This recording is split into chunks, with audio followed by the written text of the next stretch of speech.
In this video, we are going to be discussing the differences and similarities between radians and degrees and going over how to convert them between each other to find the degree measurement of radian angles and vice versa. To start off with, we need to discuss something we talked about in a previous video, and that is how to compare the two units. So we know that there are 360 degrees in a circle. And we discussed before that we figured out that if you have a circle with any radius length, you would be able to lay about 6.28 of those radius lengths along the outside of the circle to find its circumference. That is where the formula of 2 pi r, or 2 pi times the radius, comes from, because 2 pi is equal to about 6.28. So we can say that 360 degrees and 2 pi radians, and the most common abbreviation for radians is RAD, they are going to be equal to each other. So we can use this to then kind of go a little further. If I divided both of these sides by 2, I would get that 180 degrees are going to be equal to pi radians. What that really means to us is that we have an angle of 180 degrees, then there would be about 3.14 radius lengths that would fit around that angle. 180 degrees is a semicircle or half a circle. It makes sense there would be half as many radians as well. So right there we have the basis of what we'll need to then convert them between each other. So if I wanted to kind of use this, one way I could write this is if I divided both sides by pi, I would get that 180 degrees over pi would be equal to 1 radian. It's not incredibly important, but we could put that into any calculator and figure out that 180 divided by pi is about 57.29 degrees, or 57.3 degrees. So we could write that over here, but it's not really going to be something you're going to need to know off the top of your head at all. Alternatively, we could then do the opposite. We could divide both sides by 180. So we would have the idea that 1 degree would be equal to pi over 180 radians. And just like before, we could put that into a calculator. We would get an answer of 0.17 or 0.02 radians would be only a 1 degree angle. And if you think about, if you're looking at a circle and you made a central angle in that circle and that angle was 1 degree, you would basically have an arc that would be almost zero in length. It'd be very, very small, only looking at 1/360th of that full circle in units. So right there, we have some things that are important. So this 180 over pi right here, if that for every 1 radian, we know that it's this many degrees, about 57.3 degrees. Well, that means for every 1 radian we go up, or we would have to multiply by 180 pi for each of those 1 radians. And then conversely, if we go up by 1 degree, we would have to go up by pi over 180 radians. So what that means is that if we were going to go from degrees to radians, I need to multiply that number of degrees by pi over 180 in or not in a calculator.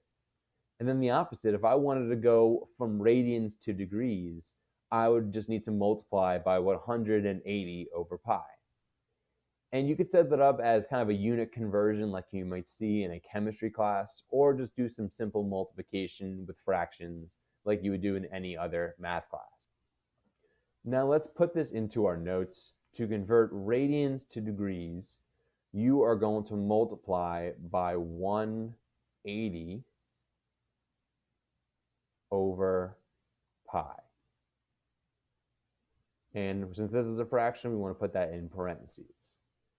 Now, this is something where you can just put that right in your calculator. When we're going to degrees, we just want our degrees as a number, and that could have a decimal or it could not. And we're not really concerned with that as much in this scenario. But if we were to do the same thing for the opposite, go from degrees to radians, we need to multiply by pi over 180. And this is going to be important to keep as a fraction and not have any decimals. So you're going to want to use a calculator or your math skills to keep this 180 or pi over 180 as a fraction and simplify your answer once you multiplied your numerators and denominators together. In pre-calculus and other classes in the future, you will need to know these exact radian measurements in fraction form or as rational numbers, as that will apply to a lot of different trigonometry concepts later on. So it's very important to take note of that. So we want to write out a note right here that we want to keep as a rational number or a fraction.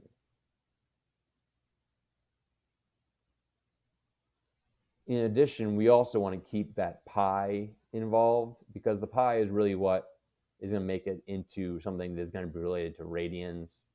So I'm just going to write underneath here, keep pi. And it's just not going to matter as much for the one up the top, the 180 over pi. You can just take that parentheses and just multiply by whatever your radian amount was as a decimal or as a fraction, and just write down your answer. So that's going to be a little bit easier for that sort of problem. And we're going to look at some examples now to go along with those notes. So make sure to write down what you're multiplying by to go from radians to degrees, 180 over pi, and then write down in your notes degrees to radians, multiplying by this upside down version of that fraction as we try these examples. We will now go through 5 different examples of converting from a radian measurement, you see all these have pi involved with them, to degrees. And here we're going to just use our calculator and find our answers from that.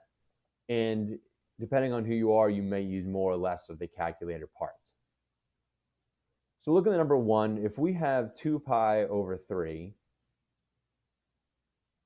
we are going to multiply that by using our notes. So we're going to multiply that by, since we're going 2 degrees, we're going to multiply by 180 over pi.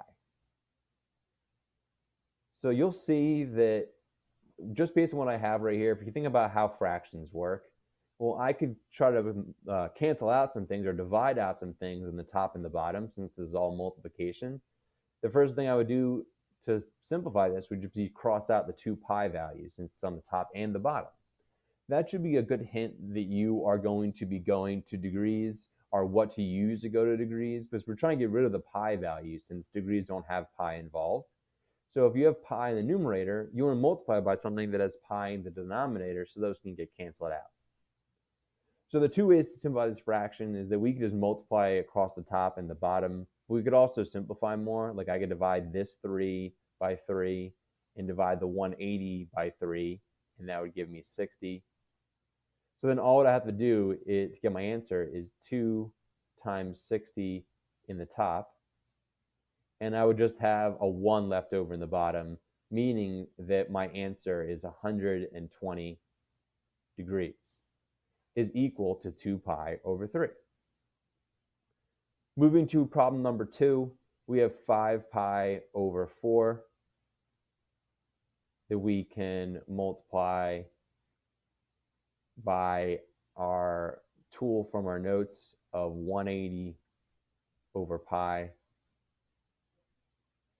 So just to kind of demonstrate another way to do this, just for this version of it, is that you could just take a calculator and multiply 5 pi over 4 in parentheses by 180 over pi in parentheses. And the calculator gives me an answer of 225 degrees in this case. And we don't really have to do any other steps other than just putting all that right in our calculator for this particular one. So now moving on to example number 3, we have 3 pi over 2. And that is being multiplied by 180 over pi. So some things that will start being easier here is that we can cross out the pi's right away and divide this 2 by 2 and divide the 180 by 2 to get 90.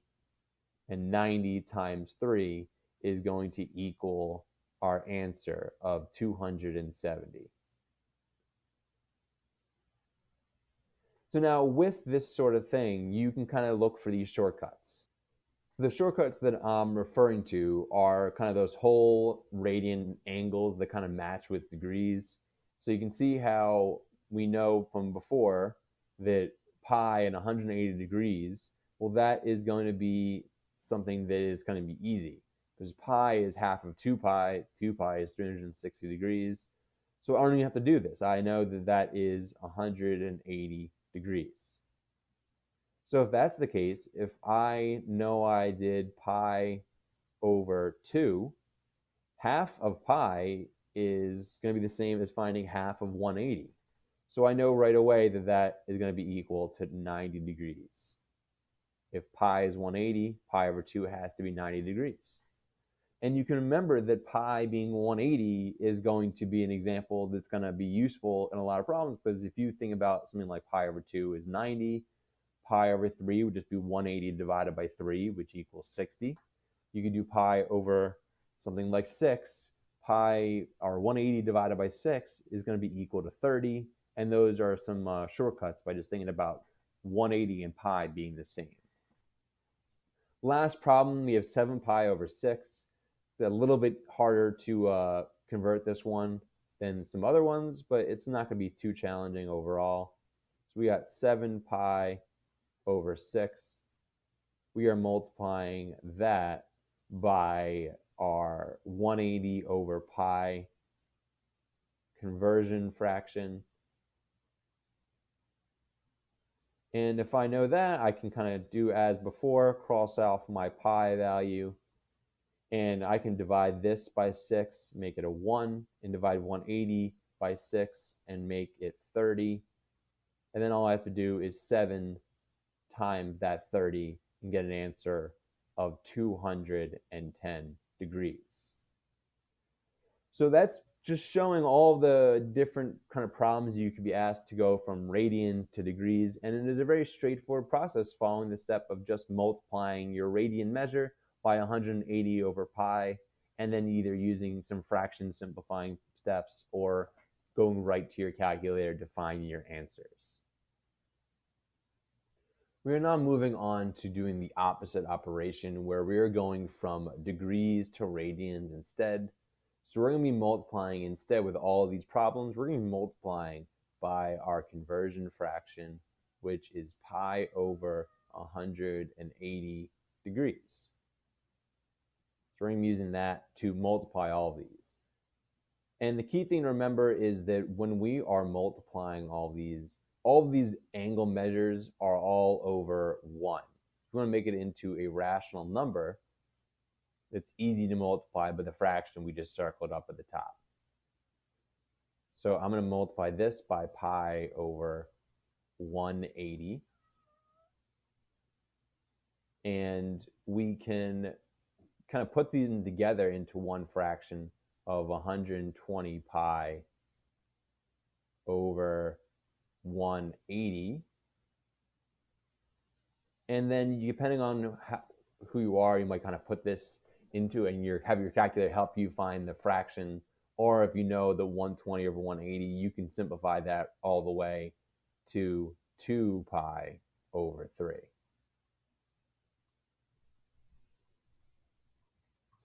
Moving on to problem number 2, we have 300. We would write over 1, and then we would have it as being multiplied by pi over 180. So if we have that written out, well, we know that that's going to end up being 300 pi over 180. That part is straightforward. But the simplifying of that fraction is a little bit harder because we've got to try to find the biggest numbers that go into both. So one thing we could do to start off with is just cross off the zeros in the problem. So we can just have 30 over 18. Well, then I know that 6 is the biggest number that goes into 30 and 18. So I can kind of cross out the 18 and make that a 3, and cross off the 30 and make that a 5. So I know that my final answer for number 2 would then become 5 pi over 3. So that kind of summarizes that problem right there. Moving on to number 3, we have 210. So we have 210 is now being multiplied by our conversion fraction of pi over 180. And when we multiply that out, we have 210 times pi over 180. And we could even simplify without putting it all together first if you were so inclined. So I know that 30 goes into 210 and 180. So I could divide 210 by 30, and that is 7. And 180 divided by 30 is 6. So that means that 7 pi over 6 radians would be then equal to 210 degrees. So now we look at number 4, we see negative 150 degrees. So generally speaking, with these circles, you will find more about this in future topics. But if you are going counterclockwise on a circle, technically that is positive degrees. And if you go clockwise in a circle, that is negative degrees. So this negative 150 degrees would be the same thing as going clockwise 150 degrees if you were starting on the kind of the right-hand side of the circle. But for right now, we don't really need to worry about that part. We just need to convert negative 150 to radians. So making it over 1 first is step number 1. Multiply by pi over 180. And we then can just kind of look at our numbers. Well, I know 30 goes into 150 and 180. So I can just kind of cross them off. So that would become a negative 5 divided by 30. And this divided by 30 would be 6. So my final answer is negative 5 pi over 6 radians. And that brings us to our last problem of the video. We're converting 60 degrees. If you recall my tip from earlier, we know that pi is the same thing as 180 degrees. So if I divided both sides of that by 3, I would get that 60 degrees and pi over 3 would be the exact same thing. So that's an easy way to kind of come to the answer that 60 degrees is going to be equal to pi over 30, over 3, radians. And that you find that same answer by just multiplying 60 by pi over 180. And that covers the relationship between degrees and radians and how to convert backwards and forwards between these two units of measure for angles. Thank you for watching.